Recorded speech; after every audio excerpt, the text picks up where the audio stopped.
রাষ্ট্রীয় সম্মাননা দিতে হবে। এখন দাবি জানাচ্ছি এই মন্ত্রী ঘোষণা দিবে।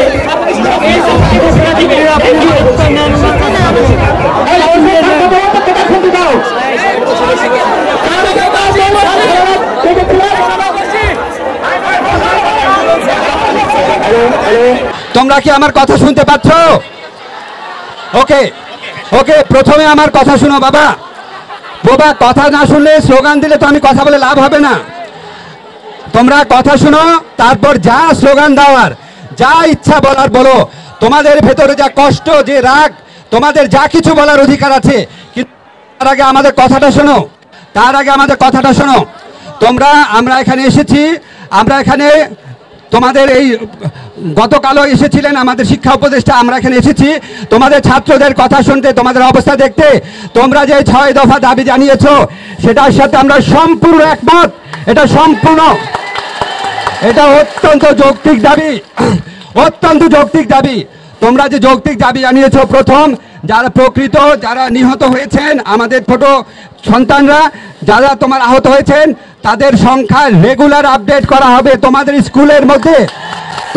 স্কুলের মধ্যে তথ্য কেন্দ্র স্থাপন করা হবে। আজকে তোমাদের স্কুলে তথ্য কেন্দ্র স্থাপন করা হবে। তথ্য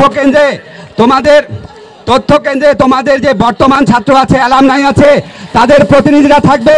তারা এখানে আছে, এই দেখো, তোমাদের ছাত্রছাত্রীরা থাকবে, মন্ত্রণালয়ের লোকজন থাকবে।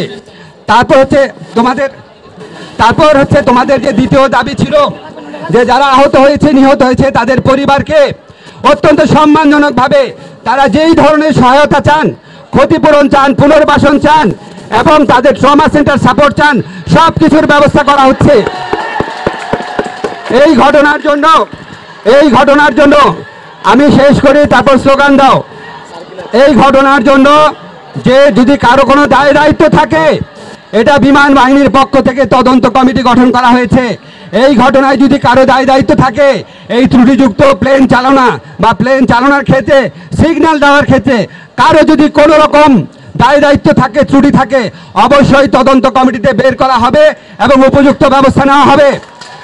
আমরা সরকারের পক্ষ থেকে বিমান বাহিনীকে জানিয়ে দেব যে এইরকম জনবহুল এলাকায় স্কুলের উপর দিয়ে যাতে কোনোভাবেই বিমান বাহিনীর প্রশিক্ষণ বিমান যাতে এখানে তাদের প্রশিক্ষণ না নেয়, যাতে তারা এই এলাকা থেকে সরে যায়, সেটা অবশ্যই আমরা বিমান বাহিনীকে জানিয়ে দিব। এটা কমার্শিয়াল প্লেন, আমরা বিমান বাহিনীকে জানিয়ে দেব।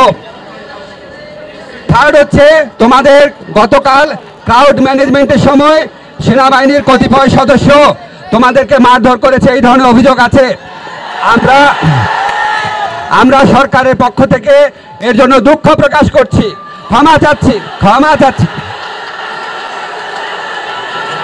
এবং আমরা শেষ করতে দাও, তারপর স্লোগান দাও বাবা, শেষ করতে দাও। এবং এই ব্যাপারে উপযুক্ত পদক্ষেপ নেওয়ার জন্য সেনা কর্তৃপক্ষকে আমরা জানিয়ে দিচ্ছি। উপযুক্ত পদক্ষেপ গ্রহণ করার জন্য সেনা কর্তৃপক্ষকে আমরা জানিয়ে দিচ্ছি। আমরা আশা করি যারা শোক সন্তপ্ত পরিবারের উপর যারা শক্তি প্রয়োগ করেছে, সেনাবাহিনী অবশ্যই তাদের চিহ্নিত করবে এবং তাদের ব্যাপারে উপযুক্ত পদক্ষেপ নেবে এবং তোমাদের কাছে ক্ষমা চাবে। অবশ্যই আমরা এটা আশা করি। এরপরও তোমাদের যদি আরো কোনো কিছু, আরেকটা কথা, আমাদের শিক্ষামন্ত্রী এখানে উপস্থিত আছেন, তিনি জানিয়েছেন তোমাদের যে 24 তারিখের পরীক্ষা স্থগিত করা হয়েছে। 24 তারিখে এরপর আমাদের এখানে একটা পার্মানেন্ট অভিযোগ কেন্দ্র থাকবে, তথ্য কেন্দ্র থাকবে। তোমাদের যা যা দাবি থাকবে তোমরা জানাবা। তোমাদেরকে এখন শিক্ষামন্ত্রী তোমাদের উদ্দেশ্যে বলবেন।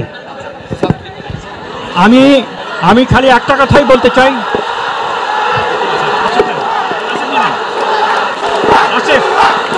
আমি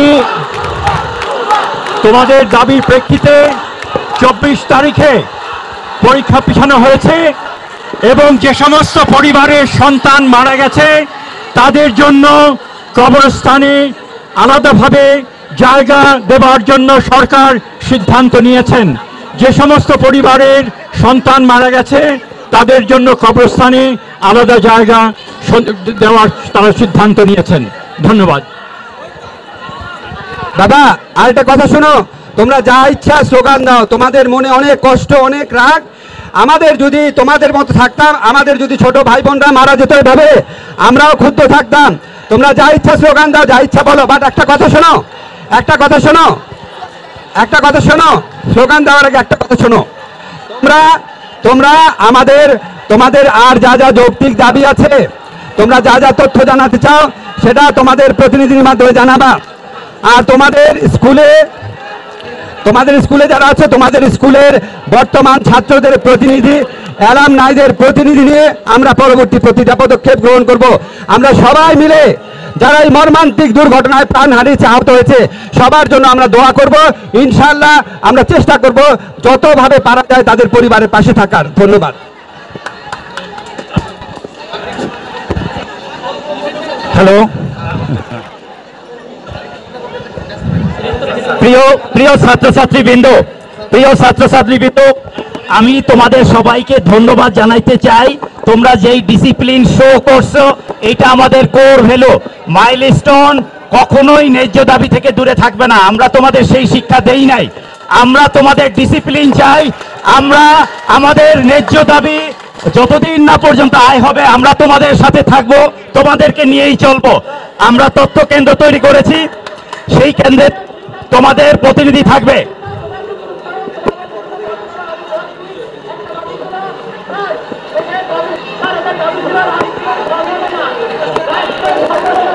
রাষ্ট্রীয়